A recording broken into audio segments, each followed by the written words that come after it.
nó phiền lòng nghe phiền đó ní ha cầm hết cái bạc coi cái bạc khẽ thế cầm mà chỗ lòng á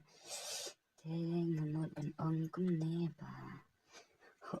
kỳ cà si trong nghi cái nó bị chặt bên rêu cà si trong nghi cầm tròn sai ya ta cái chân ít iwe mà cầm bao lòng cái cái chặt bên rêu thế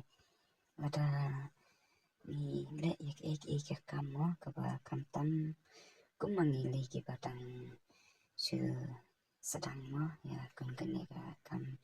YouTube ban te ki chai ba ban ya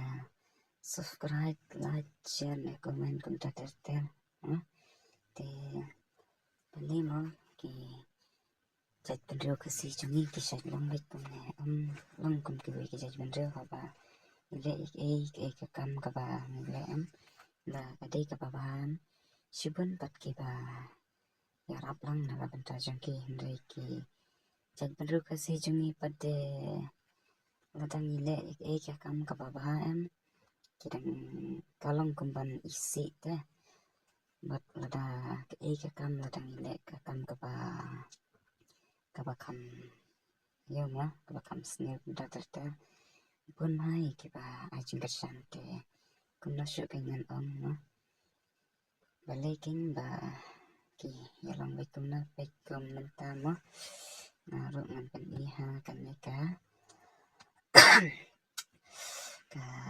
YouTube channel ko jangama te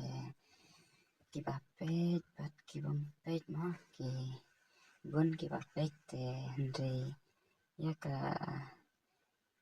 comment subscribe bate tuna pala tu kata menta la kumba kanama kumba arbanai te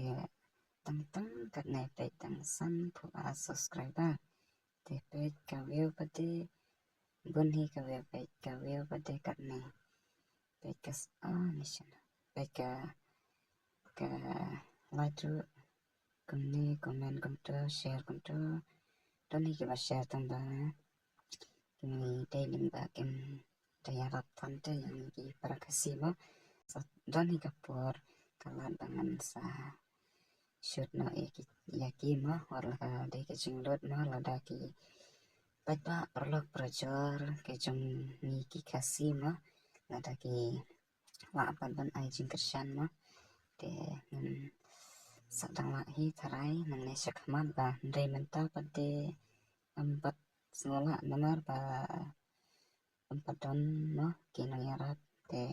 tang kat ne hi empat yo kalat kalenti ma te oi kembang pila i haka YouTube kembang ai kerteng hangne lingkoi official channel no